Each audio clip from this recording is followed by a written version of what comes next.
असुविधा हमारे अभ्यर्थीगणों को नहीं है। दूसरे चरण में हम लोगों ने जो हमारा नामांकन कोषांग है नोडल ऑफिसर की अध्यक्षता में भी बनाया और उसमें डेडिकेटेड एक ERO भी हम लोगों ने दिए थे, श्रीमती निधि जो DCLR अररिया है, प्लस हमारी पूरी टीम। तो जो भी अभ्यर्थी अपना नामांकन पत्र लेकर आए उसको भी अभ्यर्थी की उपस्थिति में ही जांच करके जो भी उनमें कमियां थी उनको मौखिक भी बताया गया। साथ ही साथ जो कमियों को अंकित करते हुए जो अनेक्स्ट चेकलिस्ट उसमें लिखित भी दिया गया जिस दिन उन्होंने नामांकन दिया उसी दिन। और फिर भारत निर्वाचन आयोग का जो एक एमकोर पोर्टल है उसमें भी हाल के हाल ही वो स्कैन होता है, स्कैन करके अपलोड हो जाता है ताकि पब्लिक डोमेन में रहे और सारे लोग उसको देख सकें। और यही कारण है कि जो कमियां हैं उनको बताया भी गया कि आपकी इस नामांकन पत्र में ये प्रकार अगर ये प्रकार की 1, 2, 3, 4 जैसी जिसकी स्थिति है वो कमियां हैं उसको दुरुस्त करने के लिए अंतिम तिथि कौन सी है, तो समय 11 बजे 20 अप्रैल से पहले स्क्रूटनी के कमेंसमेंट से पहले उसका निराकरण अनिवार्य है। और कमियां जो अब ग्राउंड्स ऑफ रिजेक्शंस भी अगर देखेंगे तो हमारे कुल 29 अभ्यर्थियों ने नामांकन किया, 40 नामांकन सेट्स में किया। संवीक्षा हम लोगों ने 20/4/2024 में की। जो हमारे सामान्य प्रेक्षक हैं जनरल ऑब्जर्वर इस लोकसभा निर्वाचन क्षेत्र के लिए नियुक्त हैं भारत निर्वाचन आयोग से, उनकी उपस्थिति में वो समीक्षा किया गया।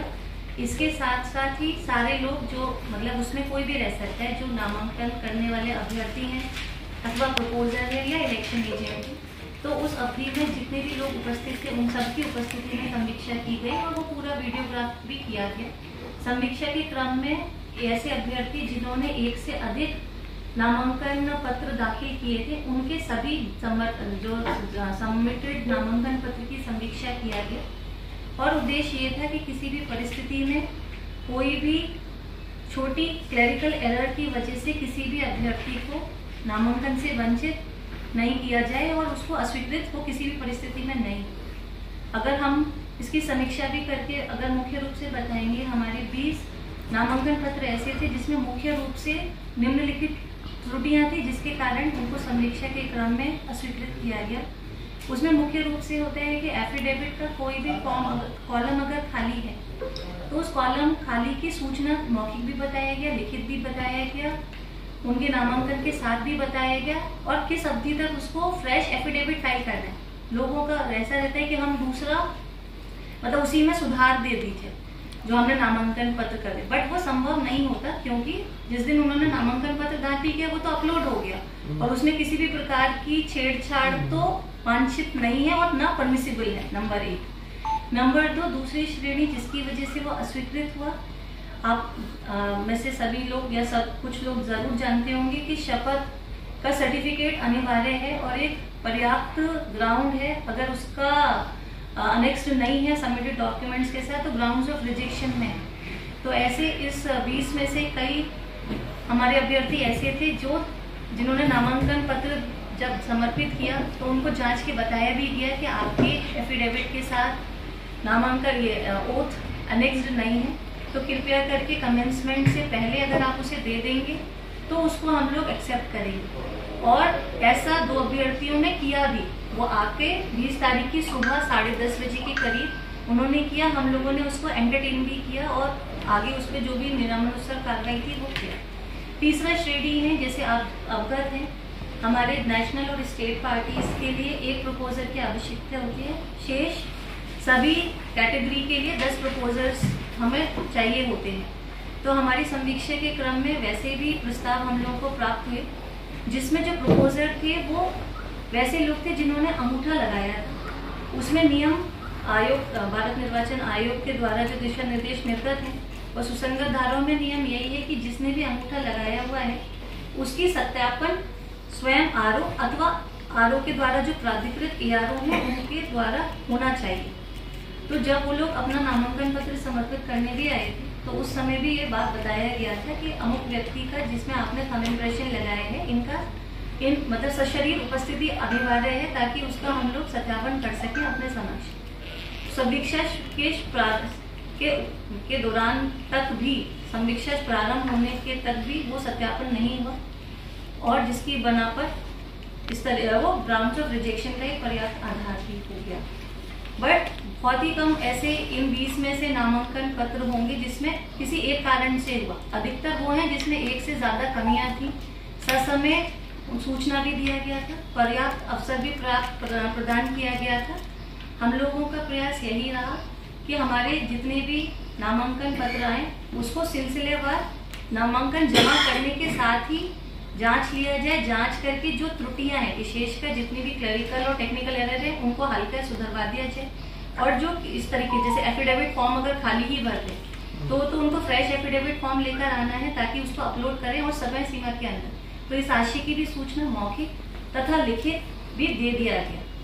और हमारे पास ऐसे अभ्यर्थी भी आए ना जो आधे से ज्यादा फॉर्म खाली भी लेकर आए, तो हमारे हेल्प डेस्क और बाकी लोगों ने उन्हें गाइड किया। और जिन लोगों ने ऐसे ससमय त्रुटियों का निराकरण कर लिया, उनका समीक्षा के क्रम में वो अलाउ भी हुआ और स्वीकृत भी हुआ।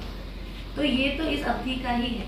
आज क्योंकि नामांकन वापस लेने की अंतिम तिथि थी 3 बजे के तक भी, तो जितने भी 9 सफल अभ्यर्थी हैं उनमें से किसी ने भी नामांकन वापस नहीं लिया। तो अररिया लोकसभा निर्वाचन के लिए हम लोगों के जो समीक्षा के उपरांत और नामांकन वापस लेने की अवधि समाप्त होने के उपरांत एक भी अभ्यर्थी द्वारा नामांकन पत्र वापस नहीं लिया गया अपना। इसलिए कुल जो वैलिड नॉमिनेटेड पेपर में जितने 9 अभ्यर्थी थे वही सब इस चुनाव के लिए उम्मीदवार हैं और एक नोटा भी रहे। तो इस आशय का हम लोगों ने सूचना सभी को दे भी दिया। और आज मुख्य जो प्रेस कॉन्फ्रेंस का उद्देश्य था वो आपके सभी लोगों के साथ ये जानकारी साझा करना भी था। इसके साथ साथ आप ये भी अवगत होंगे कि अब हम तीनों एक्सपेंडिचर ऑब्जर्वर और पुलिस ऑब्जर्वर, जनरल ऑब्जर्वर्स के आप लोगों को कॉन्टेक्ट डिटेल्स वगैरह सब प्राप्त हो गया है। सूचना तो हम लोगों ने निर्गत किया है और समाचार पत्रों में भी छापने के लिए दिया गया है वो। तो वो हाँ, उनके उसमें मिलने का समय भी है। और बाकी जो तैयारियां हैं चुनाव की वो भी हम लोग ससमय अभी तक बिल्कुल अच्छे से हो रही है। जो समय निर्धारित किया है रूपरेखा उसके अनुरूप ही है।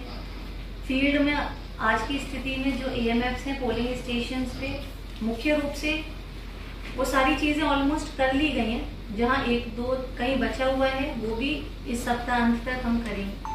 वोटर इन्फॉर्मेशन स्लिप का डिस्ट्रीब्यूशन किया जा रहा है, जो मतदाता पर्ची होती है। आज से वो काम प्रारंभ हुआ है और हम लोगों ने जो रूपरेखा बनाई है उसके हिसाब से नियमानुसार तो निर्वाचन से 5 दिन पूर्व तक वो काम हो जाना है। उस हिसाब से 2 तारीख तक का हमारे समय है। लेकिन हम लोगों ने एक शेड्यूल बनाया है कि हम उसको सभी लोगों तक पहुंच जाए और 5-6 दिन में पहुंचे। और बचे हुए जितने भी लोग हैं दोबारा से एक सेकेंड राउंड हम एक ड्राइव चलाएं ताकि कोई भी ऐसा नहीं छूटे जिसको वोटर इन्फॉर्मेशन स्लिप नहीं मिले। इसी बीच में हम लोगों ने वोटर गाइड्स का डिस्ट्रीब्यूशन भी किया। हमारे जो SSTs हैं वो फंक्शनल हैं, उनकी हम लोग मॉनिटरिंग हमारा जो डिस्ट्रिक्ट कॉन्टैक्ट सेंटर है DCC परमान सभागार आत्मा हॉल में चल रहा है। उसमें राउंड द क्लॉक उसकी मॉनिटरिंग भी होती है और सभी SSTs वगैरह का लाइव फीड भी है डिटेल में। जहाँ पर अभी तक क्या रिकवरी हुई, क्या चीज़ हुई, वो हम लोग आपको रिटर्न में भी दे देंगे स्पेसिफिक अगर कोई उस आशय का क्वेश्चन होगा। और बाकी सभी लोगों को दोबारा से आपके माध्यम से मैं अपील ही करूँगी कि 7 मई को अवश्य रूप से मतदान केंद्रों पर आएँ। आपका मत बहुमूल्य है, बल्कि बहुमूल्य नहीं अनमोल है, वो उसका कोई मोल ही नहीं है। उसको जरूर उपयोग करें। आपको जो एक अधिकार दिया गया है वो एक अनमोल अधिकार है, उसका यूज करें। हम लोग काफी मेहनत भी कर रहे हैं, तैयारी भी कर रहे हैं। हम आश्वस्त भी करना चाहेंगे कि हमारे जितने भी मतदाता हैं जब वो मतदान केंद्रों पर आए तो उन्हें किसी भी प्रकार की कोई असुविधा नहीं हो। और एक चीज़ और मैं बताऊंगी 12D के संबंध में, जो 85+ और 40% से अधिक तो मतदाताओं का जिनको होम वोटिंग की फैसिलिटी दिया गया है, उसके क्रम में इससे पहले जब हम लोगों ने प्रेस कॉन्फ्रेंस की थी तब तक हमने फॉर्म्स डिस्ट्रीब्यूट किए थे। उसके बाद BLOs गया, BLOs ने उनसे उनकी कंसेंट लिया, उसके बाद सेक्टर ऑफिसर्स ने उसको वेरीफाई किया। तो अभी मुझे एग्जैक्ट डेटा मैं गलत नहीं बताना चाह रही, इसलिए नहीं है। प्रेस उसमें भी हम आपको प्रेस रिलीज में वो देंगे, वो डेटा भी फाइनल हो गया। और हमने उसमें 2 डेट्स निर्धारित की हैं क्योंकि उसमें नियम यही है कि कम से कम 2 बार BLOs को पोलिंग पार्टी को जाना है पहली बार जाएंगे उस दिन हो गया तो वैलेंट को, नहीं तो वहाँ पर अगले दिन कब समय जाएगा, कौन से समय और तिथि को जाएंगे वो भी अंकित रहेगी, दूसरी बार भी वो जाएंगे, ताकि ऐसे सभी हमारे प्राउड मतदाता जो 85 एंड अबव हैं प्लस 40% से ज़्यादा जिनको डिसेबिलिटी और उन्होंने ऑप्ट किया है, तो वो उनका जो कंसेंट मिला है उसके अनुरूप हम लोग उनमें होम वोटिंग भी पोस्टल बैलेट के माध्यम से करेंगे। हम लोग अब ईवीएम का रैंडमाइजेशन भी, क्योंकि वो सबसे इम्पोर्टेंट कड़ी ही है मतदान के लिए। द्वितीय, अभी तक हम लोगों ने प्रथम रैंडमाइजेशन किया था, द्वितीय रैंडमाइजेशन की तिथि हम लोगों ने 24 तारीख को निर्धारित की है, जिसमें सभी जो अभी सफल अभ्यर्थी हैं वो स्वयं अथवा उनके प्रतिनिधि, हमारे ऑब्जर्वर्स और आप सभी लोगों को भी सूचना दिया जाएगा, रहेंगे तब पूरी पारदर्शिता के साथ वो होगी। उसकी सूची जो भी होगी हम वेबसाइट पर भी डालेंगे, उसके साथ शेयर भी किया जाएगा। और 25 तारीख से जो हमारे डिस्पैच सेंटर्स हैं उसके लिए वो आगे करेगा, आगे की कमीशनिंग इत्यादि के लिए। इसी प्रकार से पोस्टल बैलेट जो हमारे इलेक्शन में लगे हुए कर्मी हैं उनके लिए भी इलेक्शन पोस्टल बैलेट की सुविधा है, तो जब वो सेकंड ट्रेनिंग के लिए आएंगे उसमें वो काम भी करा जाएगा। 27 तारीख से 2 मई तक हम लोगों ने सेकंड ट्रेनिंग में प्रस्ताव किया। तो मोटा मोटा यही है, आप लोगों का अगर कोई क्वेश्चन है तो आप बता सकते हैं।